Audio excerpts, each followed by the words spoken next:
Hi, my name's Phil. I like talking about politics, and in this video I'd like to discuss the extension request that's been sent off. As you can see behind me, Boris Johnson has sent the letter off, but oh, the little tinker, he hasn't signed it. So what I want to talk about is what are the legal consequences of that, what are the political consequences, and how Boris Johnson hopes that his latest ploy will cause the EU to effectively trigger a no-deal Brexit unwittingly. But first, if you find yourself enjoying the video, then please click the like button and subscribe to the channel. So, obviously Boris Johnson leading up to this was suggesting as well as saying various things. Saying he will never seek an extension with the EU. Well, he sent the letter off, so he has.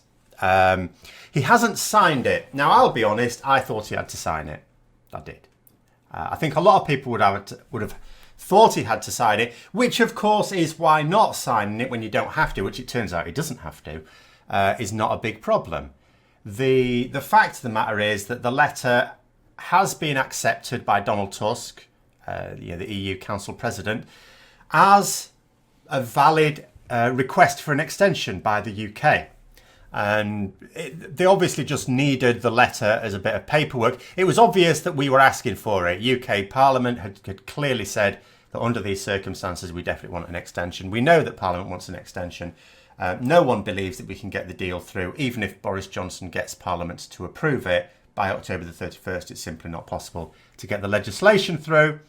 So Donald Tusk has accepted it. The EU Council has accepted it. It's all fine.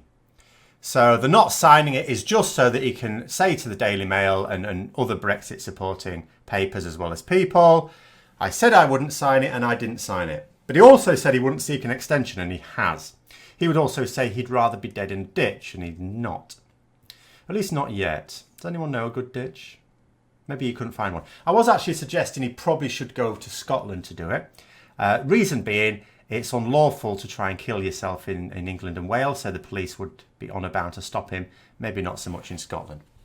But people have described this as an act of childishness, along with his sending 2 other letters. So we actually sent 3 letters. It's not childish because, as I say, in many people's minds, he hasn't signed it. So he is limiting the political damage to himself. The letter is just been sent. And it's just, the wording of the letter is not even his. Remember, it was the Benn Act determined what it was. There were some people saying something silly like all they did was photocopy the Benn Act and send it off. They didn't, because it's in a different format. It has been typed out, but it's not been typed out by Boris Johnson. So technically, he has had nothing to do with it other than authorising that it be sent off, because he probably won't have even handled the letter, and ringing Donald Tusk to say that it's on its way, which he did last night. The other 2 letters as well, this is not like the original, oh, we'll send 2 letters on how clever we are, because that was intended to be send off the letter requesting the extension, then a second letter saying, actually, can you disregard that first letter? That's not what's happened here. His other 2 letters, which he did sign, effectively are just saying, but I intend there to be no delay, I can get my deal through, blah, blah, blah, blah, blah. That's fine. I say it's fine. It's not in breach of the Benn Act. He's not going to land him in prison. He's not going to be arrested. The judge is obviously going to deliver some sort of statement tomorrow. Now, they may well deliver a statement that says, well, you shouldn't have kept on saying in public that you're not going to seek an extension when you promised us that you would. They may also, raise an eyebrow at the other letters sent. But at the end of the day, the other letters are just his intentions with Brexit to the EU Council. He's perfectly at liberty as Prime Minister to do that. It doesn't contradict the request for an extension. It's just him saying on a personal level he doesn't think the extension's needed, but the request is still there. He's just saying that I'm just doing it on Parliament because the poor little dears are a bit concerned. I'm not at all concerned, but, the little darlings, bless. Fine, whatever, doesn't matter to me. So I strongly suspect that the judges tomorrow... I say I strongly suspect, this is not my, this is me looking at other people talking about it who know more than I do. But it seems to make sense to me. They're not just going to come out and say, well, there's no need for us to do anything. Because remember, Boris Johnson has other requirements as well. If the EU do offer an extension, he has to accept it and then bring it back to Parliament for a vote, unless it's the extension we've asked for. in which case just accept it. But he still needs to do that. That still needs to be done. So what the judges are likely to do tomorrow is to say, well, there's no need for us to do anything yet. We'll adjourn until whenever's needed. So that if at any point Boris Johnson then does breach the Benn Act, because they've still got other opportunities to do it, then they can get involved immediately, and it's all very tidy. So that's all fine.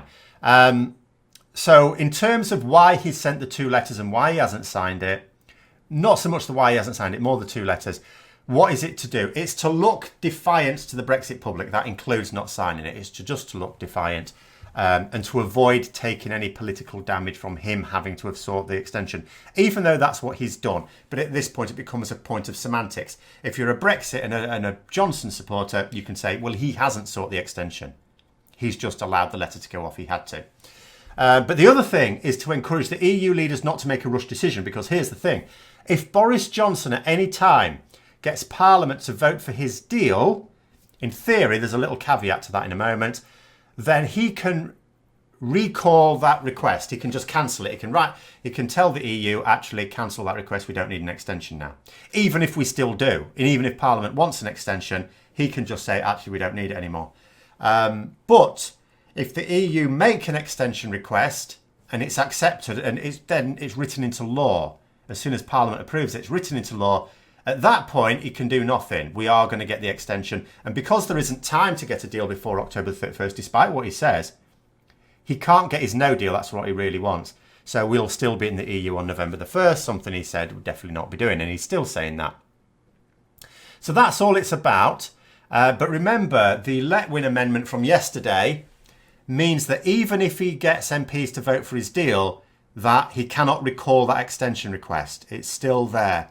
And that means he can't cancel that extension request until the legislation necessary to achieve a deal is passed. And there's no chance of that. Apart from anything else, Boris Johnson doesn't want to deliver that legislation. He doesn't want it going through. So even though it would normally take more than 2 weeks anyway, it will take much longer than that because he will want to delay it. And even if he doesn't, I mean, something will happen. Either he will delay it, or the people who voted for the deal, including the ERG, will suddenly find problems with the legislation and vote against it, or want to add a load of amendments that won't be acceptable to the rest of Parliament. Things will be done to delay it so that we fall out with no deal on October the 31st. So that's what the Letwin Amendment stands for. And that's why the government is intending to bring it back again for a vote tomorrow on Monday.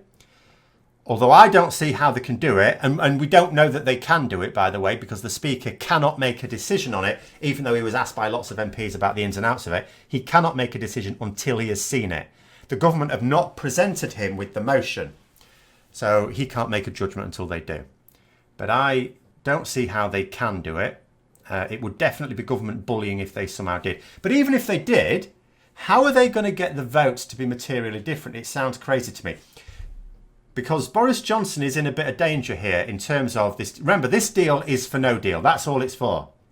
The idea is get Parliament to pass this deal. Then there's no extension. He recalls the extension. Then he starts to pretend to lay the legislation in front of Parliament, who will obviously need to scrutinise it, but there isn't time to do it. And then members of the ERG will find all sorts of faults with it. Nothing will happen. No extension. 31st of October, out without a deal.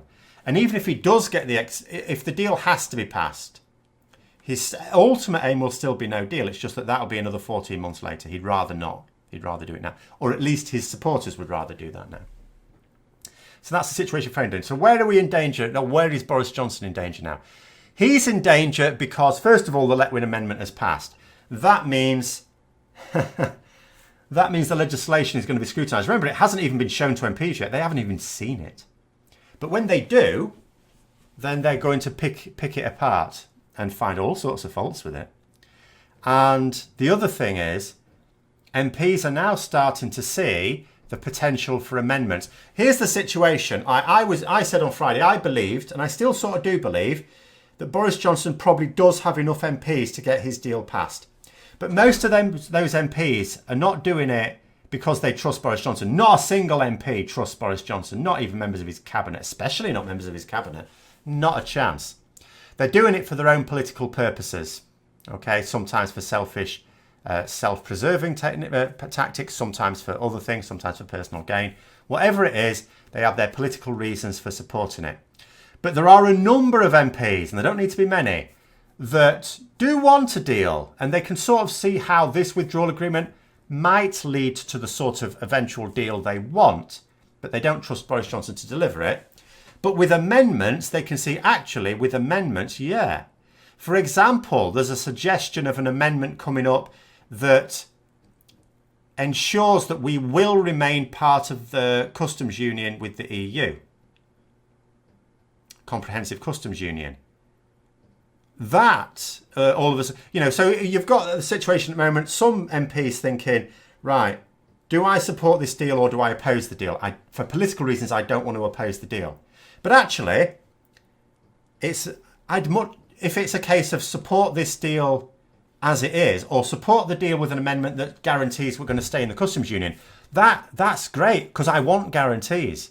I want the guarantees. I'll vote for that. So it might be that some of these amendments start going through. And then there's another amendment that I will talk about in the next video from Labour that again might have some appeal as well. And this is danger for Boris Johnson because all of these amendments will prevent him getting his no-deal Brexit. But we will find out tomorrow. If he is somehow able to reverse the Letwin amendment, then it means, I don't know what that means. That's actually just crazy. I can't believe that'll happen. It's just that the numbers are tight enough that it doesn't require a massive number of MPs, but it requires a significant number. I think at least 8 MPs is going to need to switch the other way. So what's the danger to those of us who don't want a no-deal Brexit? Well, it is this, and again, this is why the reason for the letters. So what I would like, and this is not going to happen, is for the EU Council to look at the situation and go, well, do you know what? There is no way a deal is going to be passed and legislated for by October the 31st. Because there isn't. I don't actually understand how members of the EU Council could think there is. In fact, I'm certain they can't think there is. So the obvious thing would be to offer the extension straight away. However, they're also politicians and they have their own political concerns as well. So, and the fact that the Prime Minister is still assuring them he can get this deal through. And remember, MPs haven't voted for the deal yet. As far as the EU Council know, maybe there is a majority in favour of it. And maybe there's enough willing to get the legislation through by October the 31st. So they can't offer the extension just yet, because otherwise people will be looking at me going, what's that about? When they've just been saying that they see no reason for another extension. Remember, they're saying that not because they believe it, but because they don't want the Brexiteers doing what they keep saying and saying the EU are trying to keep us in the EU. So they're just doing it as if to say, well, look, if the extension happens, it's basically because you asked us and at the very last minute we just relented. But what is the last minute? This is what Boris Johnson's trying to do. He's trying to shift the perception of what is the last minute to what it really is. From my point of view, the last minute is the end of next week. What would that be? 25th of October. That, for me, is the last minute. Now, the EU leaders may feel that the last minute is actually October the 31st, the deadline day. In theory, they could offer an extension October the 31st. Boris Johnson, as the Benn Act requires, accepts it. He then brings it before Parliament. Parliament on October the 31st vote for it, and it all passes through and it's all fine. We've got our extension. However, the Benn Act requires that the Prime Minister accept the extension and bring it to a vote in Parliament within 2 days. So if they do believe that that's the last minute, Boris Johnson has the extension on October the 31st, but he decides to bring it to Parliament for a vote on the following Tuesday, or even the next day, doesn't matter. Well, we're out of the EU by then, because the Benn Act gives him 2 days. So he'll use it, and it'll all be perfectly lawful, and we're out without a deal. So that's my danger with the EU. First of all, do they trust Boris Johnson? Surely not. They've got to be smarter than that. They've got to know, but do they really believe it? Do they believe Boris Johnson genuinely wants a deal? Or are they as convinced as I am that he wants no deal? Because everything so far has played out as I thought it had to in order for him to get his no deal. And when you've got the real hardliners in the ERG voted in favour of this deal as well, and you know they want no deal. They know like Boris Johnson doesn't ideologically want no deal. He just wants to be Prime Minister, and this is the route he sees to it. So there's always a little bit of doubt with Boris Johnson. But with the likes of Bill Cash, there isn't. These real hardliners, there isn't. They want a no deal. If they're supporting this, they see it as the route to no deal. And that's all there is to me. So, yeah, for me, the danger is that the EU leave offering the extension too late. Because remember, the courts may have to get involved as well. So you really need to be offering it at the end of next week. Maybe the following Monday just about will be good enough. But really, I would say the end of next week. Any later than that, and there is a risk of us going out. Now, of course, it is possible that the EU aren't opposed to that. They just want to make sure they're not blamed for it. And you could argue in this particular case, so I mean, that could be an acid test. If they leave it too late, then it could be an indication that they were actually genuinely prepared for no deal. They just needed not to be blamed for it. And they wouldn't be, well, I would, because, you know, if I know that they shouldn't leave it that late, then they will as well. But principally, of course, it'd be Boris Johnson's fault. And certainly the major blame will fall on Boris Johnson. So those are my thoughts anyway. As I say, now for the legal consequences, I've already said, I don't think there'll be anything. There may be a small rebuke for him. I don't think he's going to be thrown in the back of a police van. So Monday's not quite as interesting as it could otherwise have been. But I don't think the judges will give a final decision either. They'll just wait because he's got other things to do. So I hope you found the video interesting. If you'd like to support the channel further, then please click the Patreon link for details. And until next time, I'll see you later.